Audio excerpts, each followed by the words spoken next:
So today I'm going to show you how to work out the volume of a right prism. Now a right prism is any shape that starts off with the same shape running all the way through it. So the top and bottom must be exactly the same shape and size. So volume is always measured in 3D. Now when you have an area, that's just 2D. So it's measured in 2 dimensions. So it's height and its width. When you work with a 3D shape, you need to measure its width, its height, and also how far back that goes. And that's why it's called 3D, because it's measured in 1, 2, 3 dimensions.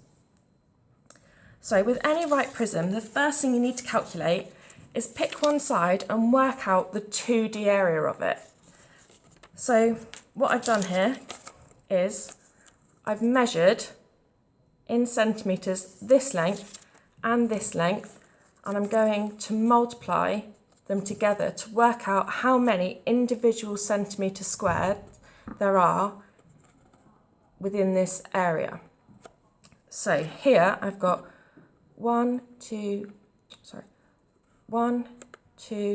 3, 4, 5, 6 centimetres going this way, and this way I've got 1, 2, 3, 4, 5, 6, 7, 8, 9, 10, 11, 12 centimetres going that way.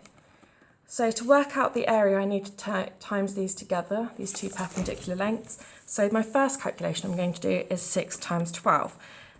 Which will give me a centimetres squared area. So 6 times 10 is 60, and 2 times 6 is 12. So in total, I've got 72 centimetres squared. So, I'm just going to shut the blind a second. So at the moment, we've got a 2D area. What we need to do is to turn this number into a 3D area.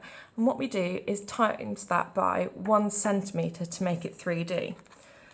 So for instance here, I've got my 2D area, and then I'm going to times it by a centimetre's depth to turn this into 3D, because if you times something by a centimetre, you've now times 3 different lengths together. So we've got our surface area of one side times by 1. We still get the same answer, the same number, but this time it's now centimetres cubed because I've multiplied 3 different dimensions. So at the moment, if I just had the end of the box and it was 1 centimetre deep, I would have 72 centimetres cubed in total. Now, at the moment, we've only discussed it if our depth was 1 centimetre, but our box actually goes back a lot further than that. So what we need to do is measure how far back our 72 centimetres cubed goes.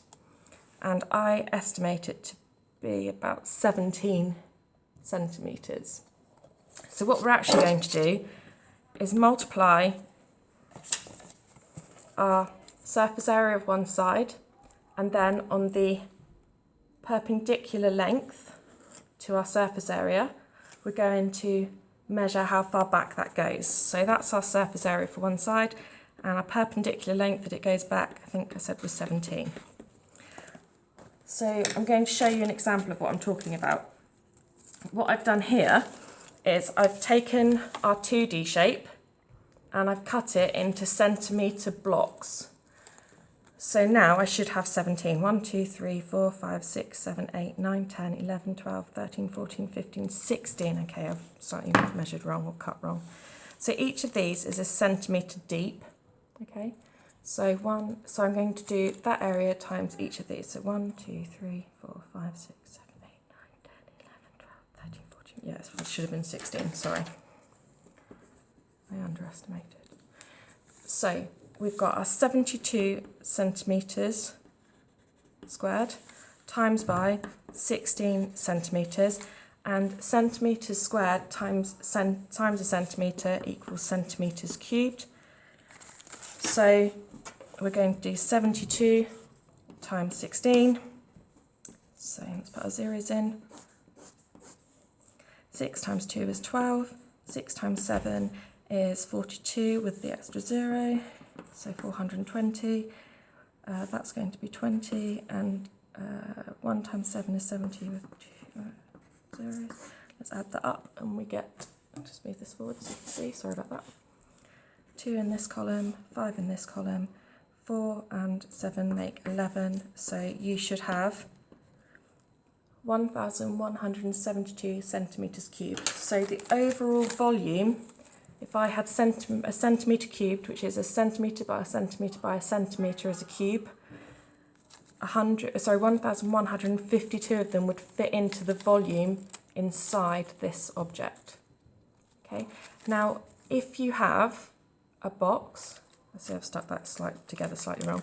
If you have a box, that's called a cuboid. If you have all of the side lengths the same, that's when you call it a cube. So this is a cuboid because our side lengths are not all equal.